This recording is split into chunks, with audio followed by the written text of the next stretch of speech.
सो अस्सलाम वालेकुम to everyone. Audible visible आवाज़ आ रही है मेरी? होप सो सब लोगों को आवाज़ आ रही होगी। ओके। सो आज का हमारा टॉपिक है ग्रोथ एंड डेवलपमेंट और स्पेसिफिकली ह्यूमन एम्ब्रियोनिक डेवलपमेंट, जिसमें फर्टिलाइजेशन, क्लीवेज मारूला और ब्लास्टूला के ऊपर हम बात करेंगे। लेकिन उससे प्रायर हमारे पास कुछ चीज़ें हैं, इस चीज़ का हमें पता होना चाहिए। जैसे लास्ट टाइम हमने ग्रोथ के बारे में डिस्कस किया था, ग्रोथ एंड डेवलपमेंट का क्या डिफरेंस होता है। तो ये आप लोगों को मैंने पहले बता दिया था। दोबारा बताने की ज़रूरत है या नहीं? बताएं। दोबारा बताने की ज़रूरत है या नहीं है? नो, नो ज़रूरत। Okay, no need. अगर किसी को नहीं आता तो मतलब किसी को वो करना है तो आगे जाके देख सकते हैं, ठीक है, रिकॉर्डेड लेक्चर में। Okay. So growth and then types of. अच्छा, ये पुरानी बुक्स की स्लाइड है, क्योंकि उसमें मैंने अच्छे से स्लाइड में बहुत अच्छे से एक्सप्लेन किया था, तो इसलिए मैंने वो वाली स्लाइड लगाई है।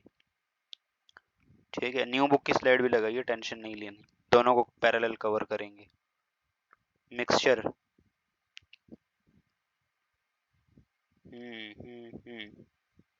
यस। सो यहाँ पे देखें, आप लोगों को दिखाई दे रहा होगा। यस। सो सबसे पहले हमारे पास क्या होता है भाई? यस। यहाँ देखें, human embryonic development and foetal development. ठीक है। तो इसमें सबसे पहले देखो, आप लोगों के पास फर्टिलाइज्ड एग है। ठीक है, फर्टिलाइज्ड एग मतलब कि ये जायगोट है। जायगोट से देखो, 2 सेल वाली स्टेज आई, फिर 4 सेल वाली स्टेज आई, 8 सेल वाली स्टेज आई, 16 सेल वाली स्टेज आई, एंड फिर ब्लास्टोसिस्ट बना। ब्लास्टोसिस्ट। ब्लास्टोसिस्ट के बाद इससे पहले मारूला होता है, वो हम देखेंगे। फिर इसी के साथ साथ ये देखें, फीटस। 4 वीक का फीटस ऐसा होता है, 10 वीक का ऐसा होता है, 16 वीक का ऐसे होता है, और 20 वीक का ऐसे होता है। और आफ्टर 38 वीक बर्थ होती है। ठीक है, 38-39 वीक्स के बाद बर्थ होती है फीटस की। ओके। तो सबसे पहले हमारे पास देखें, एम्ब्रियोनिक डेवलपमेंट में सबसे पहला स्टेप क्या होता है? फर्टिलाइजेशन। ठीक है, फर्टिलाइजेशन। अब फर्टिलाइजेशन हमारे पास क्या है भाई? ये आप लोगों को पता है कि हमारे पास मेल और फीमेल गेमीट्स का कॉम्बिनेशन जब कंबाइन होते हैं एक दूसरे के साथ, तो इस प्रोसेस को हम फर्टिलाइजेशन कहते हैं। The process of fusion of sperm with the ovum from a single to form a single diploid zygote, this process is called fertilisation. Fertilisation दो तरह की होती है, एक इंटरनल और एक एक्सटर्नल। ठीक है, इंटरनल फर्टिलाइजेशन वो होती है जो बॉडी के अंदर हो, और एक्सटर्नल वो होती है जो बॉडी के बाहर हो। जैसे फॉर एग्जांपल, ह्यूमंस में जो फर्टिलाइजेशन होती है वो इंटरनल होती है, वो ओविडक्ट में फर्टिलाइजेशन होती है, बॉडी के अंदर होती है।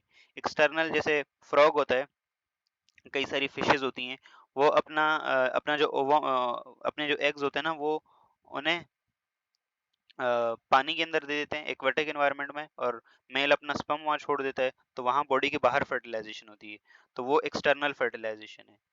ठीक है, तो वो हमारे पास वो होता है। Fertilised ovum during its way to the oviduct is covered by a albumin outside called vitelline membrane. अच्छा, अच्छा, ये आप लोगों के पास a fertilised egg is laid off after 14 hour है। ये छोड़े भाई, ये चेक चेक उसकी बात थी हमारे पास। मोगरी मोगरी की बात थी, मोगरी के बच्चे की बात हो रही थी। तो लेकिन अब तो ह्यूमन डेवलपमेंट आई है ना। ओके। तो अभी हमारे पास yes, development of zygote. Zygote की डेवलपमेंट देखें। सबसे पहले हमारे पास देखें, जाइगोट आया। जाइगोट में अगेन डेफिनेटली कौन सी डिवीजन होगी? माइटोसिस होगी। माइटोसिस से देखो 2 सेल बने। ठीक है, फिर देखो 4 सेल वाली स्टेज आई। ठीक है, फिर उसके बाद 4 सेल से 8 सेल वाली स्टेज आई।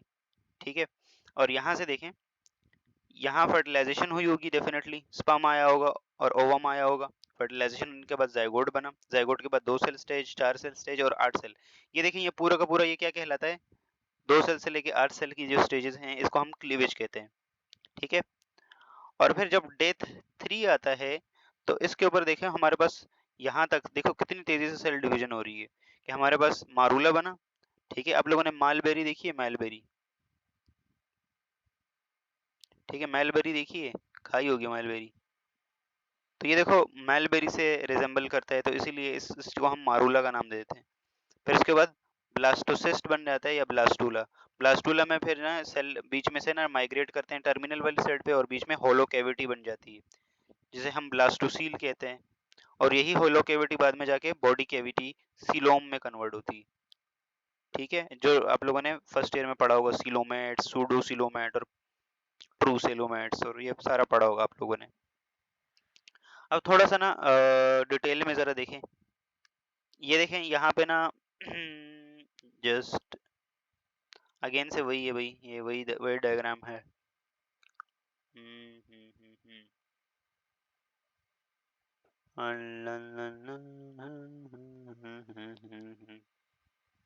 यस, इस वाली स्टेज के ऊपर आए इधर, यहाँ से देखिए ह्यूमन एम्ब्रियोनिक डेवलपमेंट।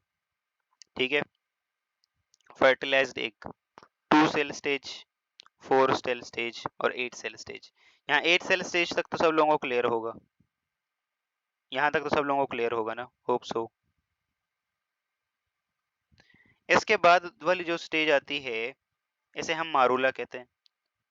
मारूला में क्या होता है, इसकी जो रिजेम्बलेंस है, इसकी रिजेम्बलेंस जो होती है वो किससे होती है, मेलबेरी आप लोगों ने खाई होगी, या सर्च कर लें मेलबेरी ऑनलाइन, आप लोगों को दिख जाएगी। तो इस तरह का कॉम्पैक्ट मास बन जाता है सेल्स का, जिसे हम मारूला कहते हैं। ठीक है, मारूला में क्या आता है फिर, मारूला में हमारे पास क्या होता है, इसके सेंटर में देखें, सेंटर में से सेल ना टर्मिनल वाली साइड पे माइग्रेट करते हैं। ठीक है, और बीच में एक खाली कैविटी बन जाती है, और नेक्स्ट स्टेप आ जाता है हमारे पास, इसे हम ब्लास्टूला कहते हैं। ब्लास्टूला, तो ये देखो ब्लास्टूला अंदर से हॉलो है। ठीक है, ये अंदर से हॉलो है हमारे पास ये, और अंदर से हॉलो होने की वजह से इसके अंदर कैविटी बन गई, जिस कैविटी को हम क्या कहते हैं, ब्लास्टोसील, ब्लास्टो ब्लास्टोसील कैविटी। और यही कैविटी बाद में बॉडी कैविटी सीलोम में कन्वर्ट हो जाती है। ठीक है,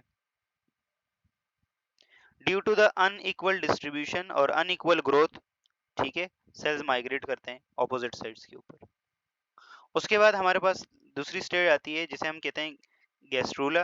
गैस्ट्रूला में देखो, यहाँ से देखो ये सेल इधर इधर मूव कर रहे हैं, ये सेल इधर मूव कर रहे हैं अंदर की तरफ। ठीक है, और हमारे पास क्या होता है, ये देखें, ये पूरा ऐसा कर्व सा शेप बन गया, this is early gastrula. Gastrula, और उसके बाद फिर क्या होता है, मतलब 3 अलग अलग लेयर्स बन जाती हैं बॉडी के अंदर, इन सेल्स की 3 अलग अलग लेयर्स बन जाती हैं, जिसमें हमारे पास एक्टोडर्म, एंडोडर्म और मेसोडर्म, ये तीनों लेयर आ जाती हैं। ठीक है, और इन्हीं लेयर से फिर यहाँ तक की जो डेवलपमेंट है ना, ये इसमें सेल डिवाइड हो रहे हैं, सब कुछ हो रहा है। उसके बाद इन्हीं ये जो 3 लेयर्स है ना, इसी इसी लेयर्स में से कुछ लेयर्स में से जो है वो नर्वस टिश्यूज बनते हैं, कुछ लेयर्स में से स्टमक और जीआईटी और ये सारा सिस्टम बनता है, कुछ में से लंग्स, कुछ में से आर्टरीज, कुछ में से स्किन। ठीक है, तो यही हमारे पास जो है वो तीनों लेयर्स में से फिर फर्दर सारे से सारे ऑर्गन्स आ रहे होते हैं हमारे पास। ठीक है, अब वन बाय वन थोड़ा सा डिटेल में देखते हैं कि एक्चुअली में कैसे होता है ये। ठीक है, और हाँ इवेंचुअली उसके बाद बेबी बन जाता है। Yes, okay. क्लीवेजेस तो आप लोगों को क्लियर है ना, क्लीवेजेस क्या है, क्लीवेज, क्लीवेज का तो हमने पढ़ लिया था कि, अब इसके बाद जो स्टेज है मारूला वाली, मारूला वाली से स्टार्ट करें।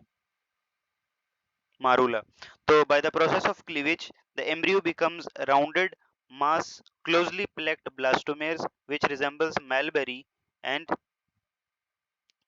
therefore it is called marula। ठीक है, तो मारूला का ये छोटा सा ही इसने बताया इस वाले में। फिर उसके बाद it is a very short lived stage, बहुत छोटी मतलब वो होती है, वो छोटा टाइम के लिए होती है। फिर ब्लास्टूला, तो morula as a result of consequence of cleavage changes into blastula, the egg laid at this. अच्छा, जो चिकन अपना अपना अंडा देती है ना, मुर्गी अपना अंडा देती है, मुर्गी जब अपना अंडा देती है तो वो ब्लास्टूला वाली स्टेज पे होता है। मतलब आप लोग जो अंडा खाते हैं ना, उसके अंदर एम्ब्रियो होता है छोटा सा, बस उसको अपना टेम्परेचर चाहिए एक स्पेसिफिक। ठीक है, इंक्यूबेशन पीरियड उसको पर्टिकुलर दे दो, वो खुद ही ग्रो करके बाहर आ जाएगा। ठीक है, ओके। चेक, मुर्गी का इंक्यूबेशन पीरियड क्या कितना होता है,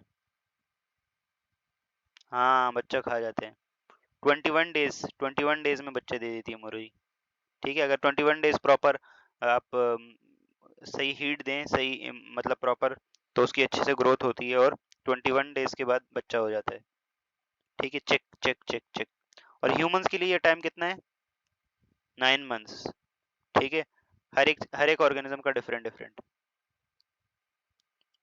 आई थिंक यस 9 मंथ्स। और गोट का 6 मंथ। ठीक है। कैट का आई थिंक 3 मंथ। एलिफेंट का बहुत बड़ा होता है, बहुत बड़ा। सॉरी, एलिफेंट का वो नहीं बड़ा होता, मतलब एलिफेंट का वो ज्यादा होता है कि वो, नहीं नहीं, एलिफेंट का सही है, नॉर्मल ही होता है। लेकिन उसका जो रिप्रोडक्टिव रेट है ना वो बहुत कम होता है, वो एक बच्चा ही देते हैं ऑलमोस्ट बस अपनी पूरी जिंदगी में। इसीलिए हाथी आहिस्ता आहिस्ता एक्सटिंक्ट हो रहे हैं दुनिया से। टाइम तो उसका उतना ही है। ठीक है। ओके। ब्लास्टोसील क्या है? तो blastocoel it is the embryonic stage which contain fluid fill cavity. ठीक है, केविटी, द सेगमेंटेशन केविटी और द ब्लास्टोसील केविटी। ठीक है। फिर हमारे पास है एपीब्लास्ट और hypoblast cells. In check, blastocoel appears when the blastodermal cells splits into two layers, the upper epiblast and the lower hypoblast. Okay, वालेकुम अस्सलाम, इट्स ओके। अच्छा, अभी रुके, मैं जरा न्यू वाली स्लाइड से देखता हूँ कि वहां पे कैसी ही डिविजन्स। ठीक है, न्यू वाली स्लाइड्स को देखते हैं। बाकी आप लोगों को ये जो स्टेजेस है ना, ये तो याद हो गई होंगी ना, कि पहले क्लीवेज आता है, फिर हमारे पास क्या होता है, क्लीवेज के बाद मारूला, मारूला के बाद ब्लास्टूला, ब्लास्टूला के बाद ग्रेस्टूला। ठीक है। और फिर हमारे पास ग्रेस्टूला में इवेंचुअली बॉडी, तीन तीन लेयर्स बन जाती हैं, बॉडी लेयर्स, एक्टोडर्म, एंडोडर्म और मेसोडर्म। और उसी एक्टोडर्म, एंडोडर्म, मेसोडर्म से हमारे पास क्या होता है, फर्दर डेवलपमेंट होती है। ठीक है। यहाँ देखें गैस्ट्रूला। तो gastrula, it is the embryonic stage which gastrula occurs, that cells migration and their rearrangement takes place, which results in the formation of germs layers called ectoderm, endoderm और mesoderm। तो gastrula में तीनों ecto, endo और mesoderm बन गई। ठीक है। अब वन बाय वन आगे ना उनकी फर्दर डिटेल है, लेकिन अभी जरा जस्ट रुके, हम ना थोड़ा सा उसके ऊपर नजर डालते हैं, अपनी न्यू वाली बुक के ऊपर। ठीक है, कि न्यू वाली बुक में कैसे दिया हुआ है इसने।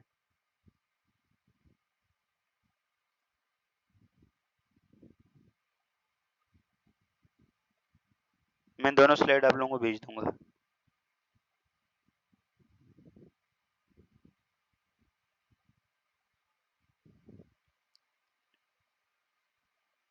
इस वाली स्लाइड में बहुत छोटा करके लिखा हुआ है।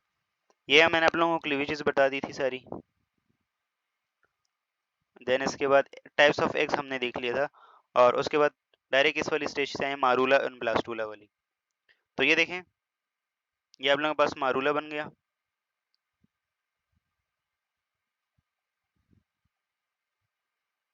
मैं जब भी आज भेज दूंगा, आज भेज दूंगा। दिस इज मारूला, और मारूला से ब्लास्टूला। ठीक है।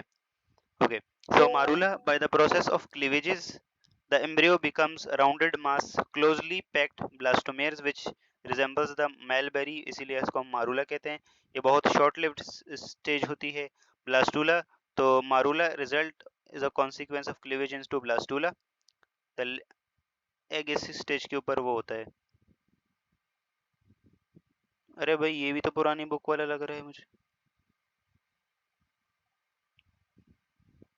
पता नहीं भाई क्या कर दिया।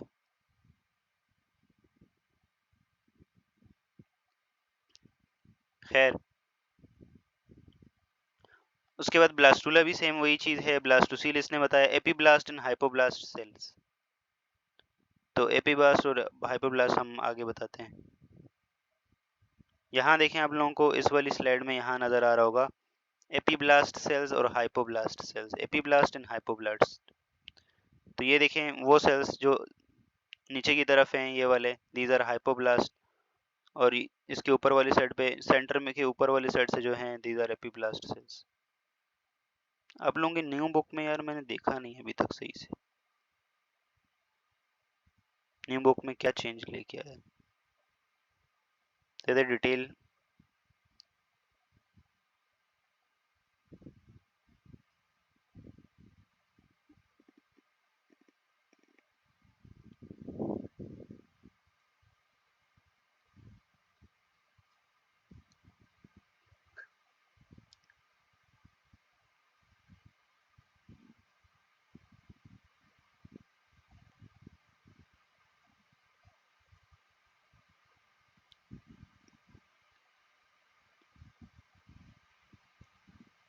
ओके, हमारे पास देखें सेंटर सेंटर में से क्या होगा, सेंटर में से सेल माइग्रेट करे, सेंटर से सेंटर वाली जगह खाली बच गई, ठीक है, ब्लास्टोसील बना। ब्लास्टोसील के बाद हमारे पास क्या हुआ कि हमारे पास जो है वो दो टाइप्स के सेल बन गए, एपीब्लास्ट और हाइपोब्लास्ट सेल्स, ठीक है। एपीब्लास्ट सेल्स में से क्या होगा, यस इवेंचुअली जो एम्ब्रियो होगा वो एपीब्लास्ट सेल में से डेवलप होगा, और जो हाइपोब्लास्ट सेल्स होंगे उसमें से जो है वो बाकी के टिश्यूज डेवलप होंगे, ठीक है, जैसे इम्यूनोटिक फ्लूइड, फ्लूइड सेक, और वो जो आउटर कवरिंग होती है, ठीक है। इसके बाद अल्टीमेटली आता है गैस्ट्रूला। गैस्ट्रूला में हमारे पास देखें इवेंट ऑफ गैस्ट्रूलेशन। गैस्ट्रूलेशन में हमारे पास